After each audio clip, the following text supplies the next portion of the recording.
that we should respect opinions.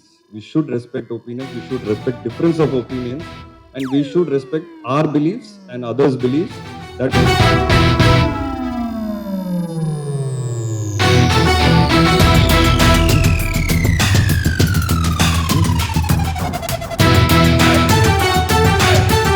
நண்பர்கள் அனைவருக்கும் நன்றி. இங்கே வந்திருக்கீங்க எல்லாருமே. ஒரு முக்கியமான படம் லால் சலாம். பீரியட் ஒரு 1990s நடக்கிற கதை. இந்த கதை வந்து விஷ்ணு ரங்கசாமி எழுதியிருக்கிறாரு. உண்மையான ரியல் இன்சிடென்ட்ஸை வச்சு பேஸ் பண்ணி அவர் இந்த கதையை எழுதினார். அண்ட் ஃபிக்ஷனும் இருக்குது. ஸோ நிறைய ரியல் இன்சிடென்ட்ஸை வந்து கோர்த்து அதில் கிரிக்கெட் ஒரு முக்கியமான பார்ட் ப்ளே பண்ணுது. அண்ட் ஐஸ்வர்யா ரஜினிகாந்த் அவங்க வந்து இதுக்கு ஸ்க்ரீன் ப்ளே அண்ட் டைரக்ஷன் ரொம்ப பியூட்டிஃபுல்லாக அந்த கதையை வந்து ஸ்க்ரீனில் கொண்டு வந்திருக்காங்கன்னு நான் சொல்லுவேன். ஸோ ஒரு இம்பார்ட்டண்ட் ஃபில்ம் இது. கரண்ட் சினாரியோ தான். ரஜினி சார் சொன்னார் நீட் ஆஃப் த அவர். அது ஏங்கிறது உங்கள் எல்லாருக்கும் பார்க்கும்போது தெரியும். எனக்கு ஈவினிங் ட்ரெயிலர் ரிலீஸ் ஆகுது. ஸோ நீங்கள் பார்த்தீங்கன்னா அதுலேயே உங்களுக்கு ஒரு ஐடியா வரும். லைக்கா ப்ரொடக்ஷன்ஸ் இந்த படத்தை வந்து ரொம்ப கிராண்டியராக ப்ரெசென்ட் பண்ணியிருக்காங்க. அவங்க பண்ணுற ஒவ்வொரு படமும் அதில் வந்து நல்ல கிராண்டியர் தெரியும் உங்களுக்கு. அண்ட் தமிழ் சினிமா வந்து உலக சினிமாத்துக்கு வந்து கொண்டு போய் சேர்க்குறாங்க. அந்த விதத்தில் லால் சலாமும் வந்து ஒரு வேர்ல்டு சினிமா அளவுக்கு போய் சேருங்கிறது நாங்கள் எல்லாரும் நம்புகிறோம். அதில் Lyca production Subaskaran sir and Tamil Kumaran sir இவங்க எல்லாருமே வந்து பயங்கரமாக சப்போர்ட் பண்ணியிருக்காங்க. ஏன்னா லைவ் லொக்கேஷனில் ஷூட் பண்ணோம். நிறைய லொக்கேஷன்ஸ் பாம்பே, பாண்டிச்சேரி, திருவண்ணாமலை, சென்னை. ஸோ இது எல்லாமே வந்து ஒரு பெரிய குரூவோடு தான் நாங்கள் ட்ராவல் பண்ணுவோம். ஸோ இது எல்லாமே சீம்லெஸ்ஸாக இருந்தது. ஸோ அவங்க ப்ரொடக்ஷன் டீமுக்கு ரொம்ப நன்றி. சேது பாண்டியன் சார், அச்சுதன். படத்தை வந்து ரெட் ஜெயின் ப்ரெசென்ட் பண்ணுறாங்க. அது என்னன்னு தெரியல. நான் எந்த படம் நடித்தாலும் ரெட் ஜெயின் தான் ரிலீஸ் பண்ணுறாங்க. ஆட்டோமேட்டிக் அங்கே போயிடுது. அந்த லக்கு எனக்கு இருக்குது. அண்ட் அவங்களோட பண்ணுற எந்த படமாக இருந்தாலும் ஹிட் ஆகும் எனக்கு. ஸோ அந்த விதத்தில் லால் சலாமும் கண்டிப்பாக மிகப்பெரிய ஹிட் ஆகும்னு நான் நம்புகிறேன். ஸோ உதயநிதி ஸ்டாலின் அவருக்கு வந்து எப்போவுமே ஒரு தேங்க்ஸ் என் சார்பாக. ஏன்னா எனக்கு வந்து 15 years முடிஞ்சிருக்கு இண்டஸ்ட்ரியில். அண்ட் 15 years ஜேர்னி வந்து யோசிச்சு பார்க்கும்போது ரொம்ப சில பேர் தான் என் கூட ரொம்ப ஸ்ட்ராங்காக ஒரு பில்லராக நின்னாங்க. அதில் உதயனா ஒன்று. ஸோ அவருக்கு எவ்வளோ தேங்க்ஸ் சொன்னாலும் பத்தாது.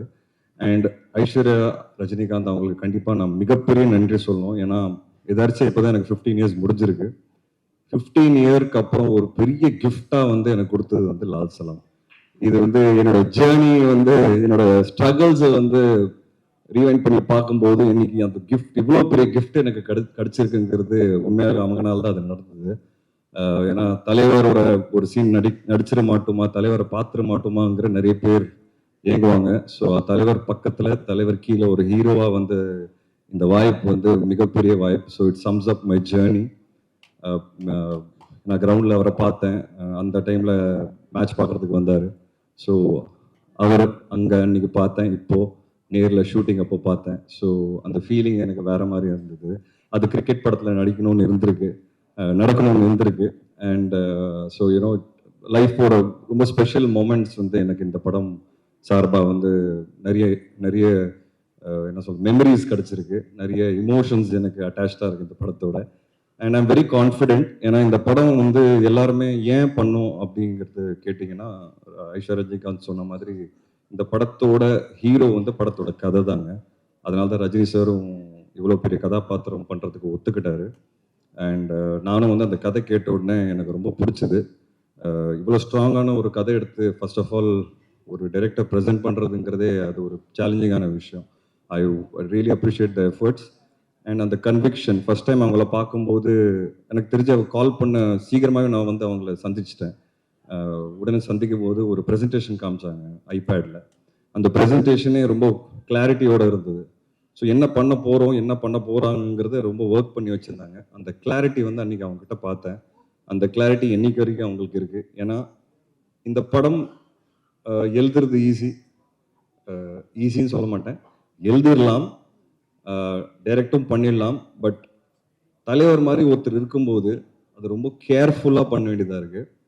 ஏன்னா ஒன்று இந்த படம் பேசுகிற அரசியல்ங்கிறது அரசியல் நினச்சிக்காதீங்க.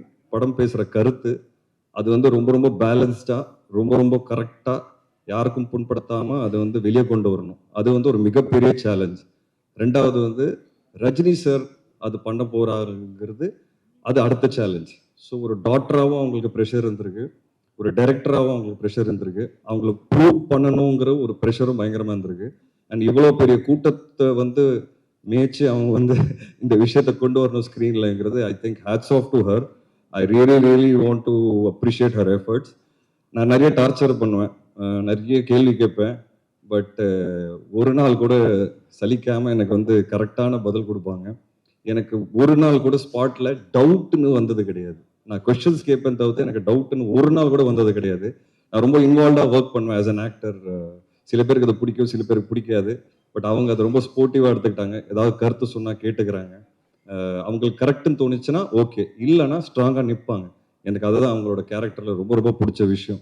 அவங்க எவ்வளோ ஸ்ட்ராங்கான கேரக்டருங்கிறது உங்கள் எல்லாருக்கும் அந்த ஆடியோ லான்ச் அன்றைக்கே தெரிஞ்சிருக்கும்.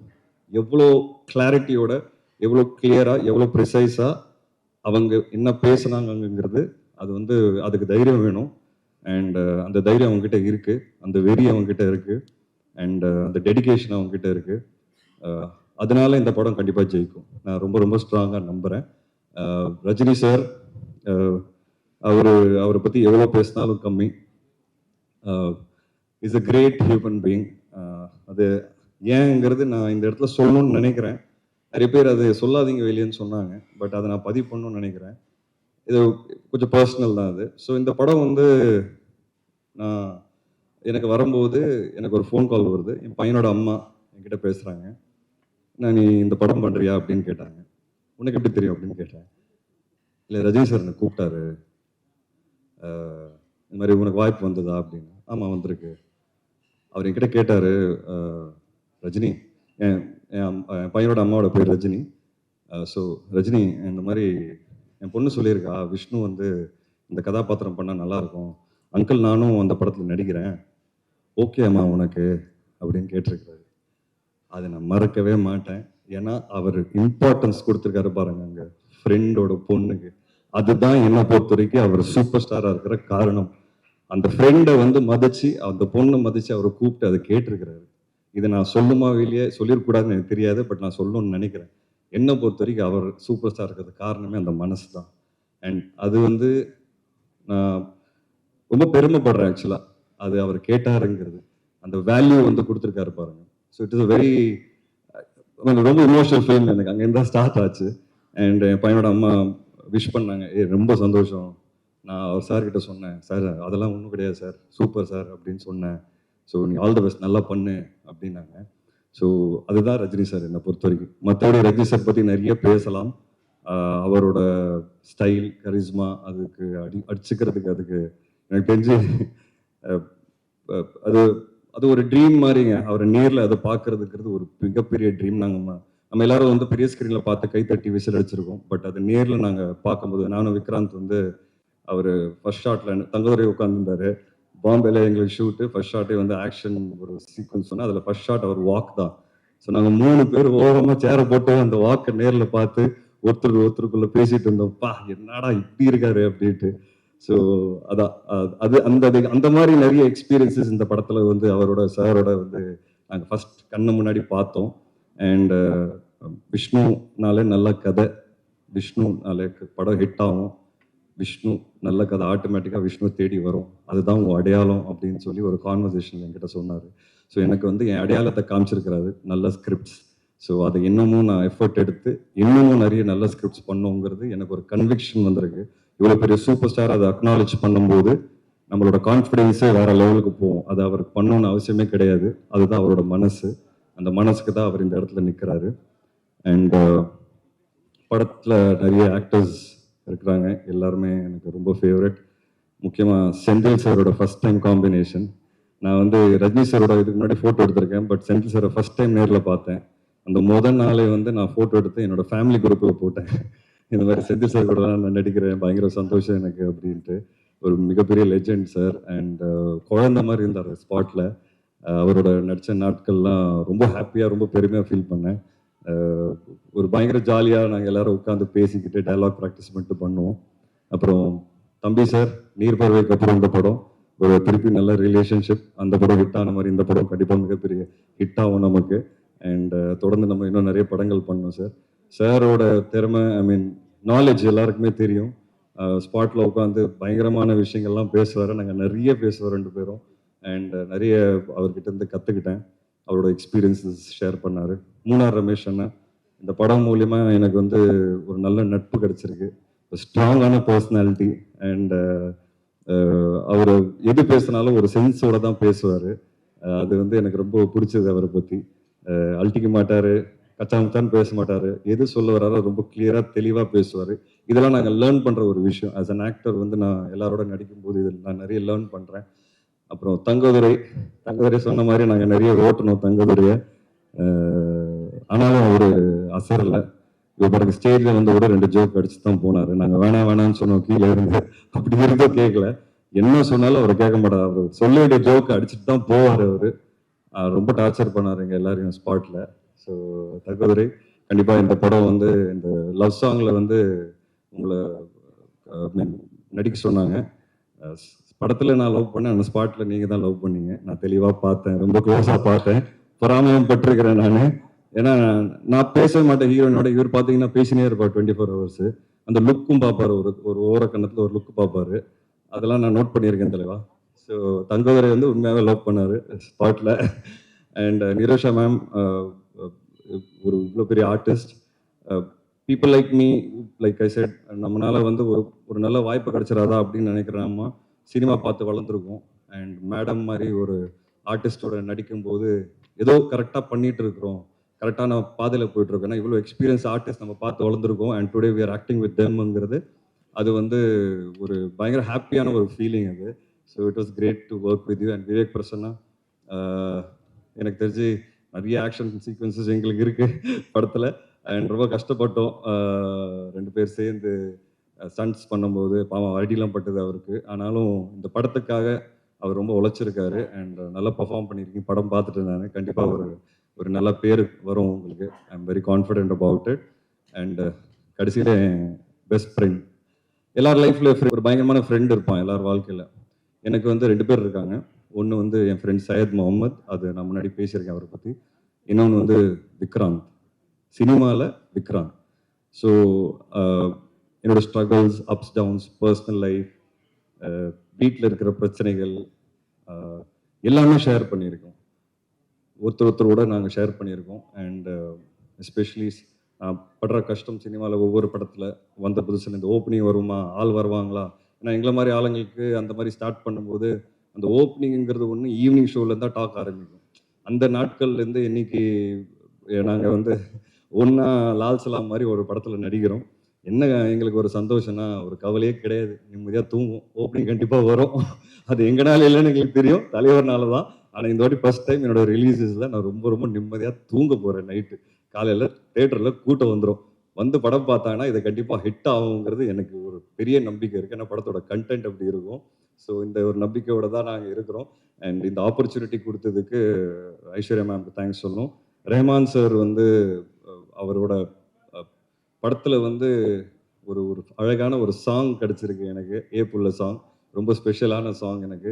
என்னோடய ஃபேவரட் பார்த்தீங்கன்னா அன்பாலனே சாங். அது வந்து நான் டெய்லி போட்டு 10 வாட்டி கேட்டுட்டு இருக்கிறேன். ரொம்ப நல்லாயிருக்கும், ரொம்ப இமோஷனலாக இருக்கும். அதோட சீக்வன்ஸ் நீங்கள் விஷுவலில் பார்க்கும்போது பார்ப்பீங்க, சூப்பராக இருக்கும் அதோட விஷுவல்ஸ். எனக்கு தெரிஞ்சு இந்த படத்தோட ஹைலைட்டே அந்த பாட்டாக தான் இருக்கும். ரஜினி சார் ஒரு ஆக்டராக அதில் வந்து பயங்கரமாக பெர்ஃபார்ம் பண்ணியிருக்கிறாரு. அண்ட் அது பார்த்து அந்த சாங் கேட்டோடனே எனக்கு ஒரு மாதிரி இமோஷன் ஆகி கண்ணெலாம் கலங்கிரும். Because I know the visuals நீங்கள் யாரும் பார்க்கலன்னு நான் பார்த்துருக்குறேன். ஸோ சூப்பரான song. So Rahman sir is a big backbone to the script. And அவரோட படங்கள் அவர் கூட வந்து சேர்ந்த படங்கள் பண்ணணுங்கிறது நிறைய ஆசை இருக்குது. அது ஒரு ஆரம்பமாக பார்க்குறேன் லால் சலாமை. அண்ட் போகிறதுக்கு முன்னாடி நான் ஒரே ஒரு விஷயம் சொல்லணும்னு ஆசைப்படுறேன். கொஞ்ச நாள் முன்னாடி நான் வந்து ஒரு ட்வீட் போட்டேன். இந்த பாரத் இந்தியா அப்படின்னு சொல்லி பேர் மாறுது அப்படின்னு சொல்லி ஒரு ரூமர்லாம் வந்தது. அப்போது எனக்கு திடீர்னு ஒரு திங்கிங், சின்ன வயசுலேருந்து இந்தியா பாரத் இந்தியா எல்லாம் ஒன்று தானே, ஏன் திடீர்னு பேர் மாற்றோம் அப்படின்னு சொல்லி எனக்கு தோணுச்சு. அதை நான் பதிவு பண்ணேன். அந்த பதிவு வந்து ஒரு ட்வீட்டாக பண்ணும்போது அது பயங்கரமாக வைரல் ஆகி பயங்கரமான கமெண்ட்ஸு. ஏன்னா இது வரைக்கும் பார்த்தீங்கன்னா என் லைஃப்பில் நான் அரசியல் சார்ந்த எந்த விதமான ஒரு ஒப்பீனியன் போட்டதே கிடையாது. ஏன்னா எனக்கு அரசியல் பற்றி எதுவுமே தெரியாது. சுத்த ஜீரோ நாலேஜ். இது ஒரு இந்தியன் சிட்டிசனாக எனக்கு என்ன தோணுச்சோனோ அதை நான் பதிவு பண்ணேன். எனக்கு தப்பாக தெரியல. என் ஒப்பீனியன் நான் சொல்லணும்னு நான் ஆசைப்பட்டேன். ஆனால் அதுக்கு வந்து எதிர்ப்பு இருக்குல்ல. 2 நாளில் நான் ஆன்டி இந்தியன் ஆகிட்டேன், நான் ஆன்டி ஹிந்து ஆகிட்டேன், நான் ஆன்டி ஆன்டி ஆன்டி நிறைய ஆகிட்டேன், ப்ரோ நிறைய ஆகிட்டேன். உடனே என் ஒய்ஃப் வந்து ஆக்சுவலாக ஹாஃப் சைனீஸு. ஸோ நான் இந்த ஊரே இல்லை அப்படின்ட்டாங்க. ஏன்னா என் ஒய்ஃப்னால நான் அதை பேசிகிட்டு இருக்கேன்ட்டாங்க. எனக்கு ஒன்றுமே புரியல. என்னால் ஏன் ஒரு பதிவு வந்து ஏன் இவ்வளோ ஒரு எதிர்ப்பு அப்படின்னு யோசிக்க ஆரம்பித்தேன். ஹேட்ரட், இவ்வளோ ஹேட்ரட். ஏன் இப்படி இருக்கோம் நம்ம எல்லாரும் யோசிச்சோம். ஒருத்தருக்கு ஐடியாலஜி மாறலாம், இல்லை ஒருத்தருக்கு ஒப்பீனியன் மாறலாம். அந்த ஒப்பீனியன் நம்ம ரெஸ்பெக்ட் பண்ணிட்டு போகணும். அப்படி தானே, அதுதானே ஹியூமனிட்டி. எனக்கு ஒரு விஷயம் பிடிச்சிருக்கு, எனக்கு ஒரு விஷயம் பிடிக்கல. ஓகே, உனக்கு ஒரு விஷயம் பிடிச்சிருக்கு, அது பிடிக்கல. ஜஸ்ட் பிகாஸ் எனக்கு பிடிச்சிருக்கிறது உனக்கு பிடிக்கல அப்படிங்கிறதுக்காக நான் உங்களை இறக்கி பேசக்கூடாது. This is what I faced. And எனக்கு அது ரொம்ப ஸ்ட்ரேஞ்சாக இருந்தது. இப்போ நம்ம நாட்டில் பார்த்தீங்கன்னா நிறைய ஹேட்ரட் இந்த மாதிரி பயங்கரமாக பரவிட்டு இருக்கு, எஸ்பெஷலி சோஷியல் மீடியா. ஆனால் நம்ம சுற்றி இருக்கிற ஆளுங்கள்ட்ட உட்காந்து பேசும்போது அது இல்லவே இல்லை. அப்போ உண்மையாகவே அது சோஷியல் மீடியாவில் மட்டும் தான் இருக்கா, இல்லை அது உண்மையாகவும் இருக்கா அப்படின்னு ஒரு கேள்வி வருது. பட் அது உண்மையாகவும் இருக்கு. நம்ம நிறைய இன்சிடென்ட்ஸ் பார்க்குறோம். இந்த படம் அதை பற்றி தான் பேசும். ஹேட்ரடே இருக்கக்கூடாதுங்க. ஒப்பீனியன் மாறலாம், நம்பிக்கை மாறலாம், ஐடியாலஜி மாறலாம். நிறைய விஷயங்கள் ஒருத்தரோட மதத்தில் வந்து இன்னொரு மதத்துக்கு வந்து ரெஸ்பெக்ட் கொடுக்க வேண்டிய ஒரு விஷயமா வந்து அதான் டிஃப்ரென்ஸ் இருக்கலாம் மதங்களில். பட் ஒருத்தருக்கு நம்ம ரெஸ்பெக்ட் கொடுத்து போகணுங்கிறது தானே வாழ்க்கை. இந்த படம் அதை சொல்லிக் கொடுக்கும். அதுதான் Lal Salaam. And I'm very confident that this film will definitely create noise. உங்களுக்கு சிம்பிளாக சொல்லணும், அதான் எக்ஸாம்பிளாக சொல்லணும்னா, இன்னைக்கு தளபதி அப்படின்னு ஒரு யார் உங்களுக்கு பிடிக்கும் அப்படின்னு கேட்டால் ஒரு பதிலை கொடுக்க முடியலங்க. ஏன்னா நீங்கள் ஒரு பக்கம் பதில் கொடுத்தீங்கன்னா இன்னொரு பக்கம் தாக்குறாங்க, ஒரு பக்கம் இன்னொரு பக்கம் பதில் கொடுத்து அந்த பக்கத்தில் தாக்குறாங்க. ஏன் நம்ம இப்படி இருக்கோங்கிற இந்த மாதிரி கேள்விகள் எனக்கு நிறைய வரும் லைஃப்ல. So I think this film is an answer and is an example that we should respect opinions. We should respect opinions. We should respect difference of opinions, and we should respect our beliefs and others' beliefs. That is why Lal Salam will really do well, and I'm happy and proud to be a part of this movie. Thank you so much. And பத்திரிகை நண்பர்கள், 15 வருஷம் இன்னைக்கு இங்கே நிற்கிறேன் அப்படின்னா, இன்னைக்கு இந்த பரிசு எனக்கு கிடைச்சிருக்குன்னா அது நீங்கள் எல்லாரும் தான் காரணம். ஏன்னா ஒவ்வொரு படமும் வந்து விமர்சனங்களுக்கு அப்புறமா தான் எனக்கு கூட்டம் வரும். அந்த ரிவ்யூஸை நான் ரொம்ப மதிக்கிறவன். அதுக்கு காரணமே நீங்கள் தான். நீங்கள் கொடுத்த நல்ல ரிவ்யூஸ் எப்போவுமே எனக்கு வந்து கூட்டம் கொண்டு வந்திருக்கு. அண்ட் இப்போ நான் 5-6 படம் வந்து சைன் பண்ணியிருக்கிறேன். என்னோட நல்ல ஃபேஸில் இருக்கிறேன். And I'm thankful and owe to all of you. நீங்கள் மிகப்பெரிய சப்போர்ட்டாக இருந்திருக்கீங்க. தப்பு பண்ணும்போது கரெக்டாக பின் பாயிண்ட் பண்ணியிருக்கீங்க. அண்ட் எனக்கு அதெல்லாம் ரொம்ப பிடிக்கும். And thank you so much for this journey. And I think நிறைய பேசிட்டேன். ஏன்னா எனக்கு பேசணும்னு ஆசை. நான் நிறைய பேச மாட்டேன் முன்னாடி. ஏன்னா அப்பா போலீஸாக இருக்கிறதுனால நான் எது பேசினாலும் அதில் ஏதாவது ஒரு தப்பு கண்டுபிடிப்பாங்க. அப்பா ரிட்டையர் ஆகிட்டாரு. இப்போ எனக்கு ஒரு தைரியம் இருக்குது பேசுறதுக்கு. அதனால தான் நான் வந்து என்னால் நிறைய கனெக்ட் பண்ண முடிஞ்சது ஐஸ்வர்யா அவங்களோட.